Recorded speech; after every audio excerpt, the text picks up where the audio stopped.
মনে কোনো কিছু নেই। আমরা সরকারকে পুরোপুরিভাবে সমর্থন দিয়ে যাচ্ছি। সরকারটা তো গঠন হয়েছে বাংলাদেশের ঐক্যবদ্ধ সকলের সংগ্রামের মাধ্যমে, যেটা আমরা অর্জন করেছি তার ফল হিসেবে একটা সরকার গঠিত হয়েছে, ইন্টারিম গভর্নমেন্ট। সুতরাং এই সরকারকে আমরা সহযোগিতা করছি যেই কারণে বাংলাদেশের মানুষ আজকে নতুন দ্বিতীয় স্বাধীনতার কথা বলছে, সেইগুলোকে পূরণ করতে হলে একটা জাতীয় ঐক্যের প্রয়োজন। আর বিশেষ করে কতগুলো বিষয়ে আমাদের একটা জাতীয় ঐক্যমত থাকতে হবে। সব বিষয়ে ঐক্যমত হবে না, এটা সম্ভব না, কিন্তু মৌলিক কিছু বিষয়ে আমাদের জাতীয় ঐক্যমত থাকতে হবে। সেই জায়গাটায় আমরা এই সরকারকে সমর্থন দিয়ে সেই জাতীয় ঐক্যমতের জায়গাটুকুতে আমরা সমর্থন দিয়ে একটা সামনের দিকে সব প্রতিষ্ঠানগুলোকে একটা দ্রুততম সময়ে সংস্কারের মাধ্যমে নির্বাচনী প্রক্রিয়ার দিকে যেতে হবে। এই কারণে যে বাংলাদেশের মানুষ তার ভোটাধিকার প্রয়োগের মাধ্যমে তার একটা নির্বাচিত সংসদ চাই, সরকার চাই, যেই সরকার জনগণের কাছে দায়বদ্ধ থাকবে। এখানে দায়বদ্ধতা হচ্ছে কি কোয়েশ্চেন, কারণ হাসিনার সময় দায়বদ্ধ থাকার কোনো কারণ ছিল না, কারণ নির্বাচিত ছিল না। সুতরাং আগামী দিনে দায়বদ্ধ সরকার, জনগণের নির্বাচিত সরকার হচ্ছে অত্যন্ত গুরুত্বপূর্ণ। বিশেষ করে 65% মানুষের বয়স বাংলাদেশের 35 বছরের নিচে, এই লোকগুলো কেউ ভোট দিতে পারেনি। তারা সবাই অপেক্ষা করছে তাদের প্রতিনিধি নির্বাচন করবে, তাদের সরকার নির্বাচিত করবে যারা তাদের কাছে দায়বদ্ধ থাকবে।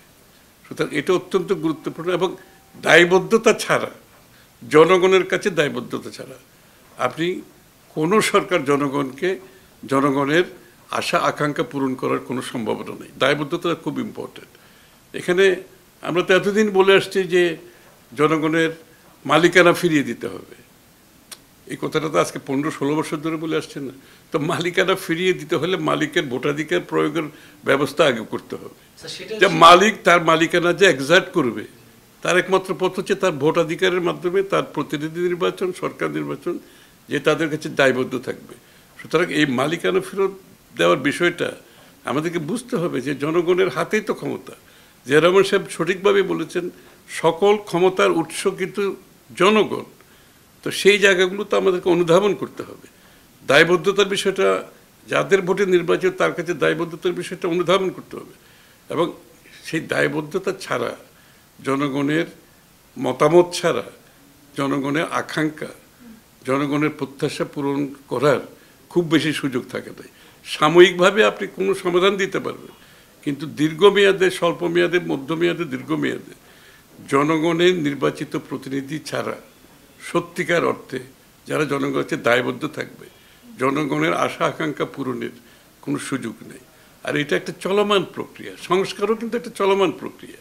আজকে যে সংস্কার করা হবে 5 বছর পরে আবার আরেকটা সংস্কার করতে হবে। সুতরাং ওইটাও মাথায় রাখতে হবে যখন আমরা সংস্কারের কথা বলি। এটা একটা চলমান প্রক্রিয়া। সুষ্ঠু নির্বাচনের পথ যাচ্ছে কিনা আপনারা কি দেখছেন?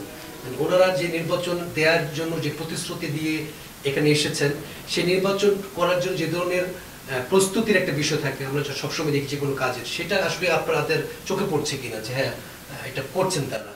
না, আমরা তো সরকারকে, আমি আগেই বলেছি, সরকারকে আমরা একটা যৌক্তিক সময় দেওয়ার কথা বলেছি, সরকারকে সমর্থনের কথা বলছি, সহযোগিতার কথা বলছি।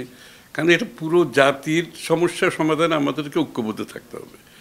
একজন ফ্যাসিস্টকে, স্বৈরাচারকে বিদায় করা কিন্তু যথেষ্ট না।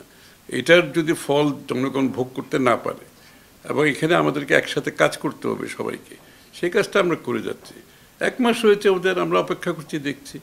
এত আগে বেশি মন্তব্য করার কোনো প্রয়োজন নেই, আমরা অপেক্ষা করছি। বাট আমি তো বললাম, নির্বাচনী প্রসেসটা, কার্যক্রমটা, নির্বাচনী কার্যক্রমের যে প্রসেসটা আছে সেটাও স্বাভাবিকভাবে শুরু করতে হবে, সেটা এবং একটা সময়ের মধ্যে শেষও করতে হবে।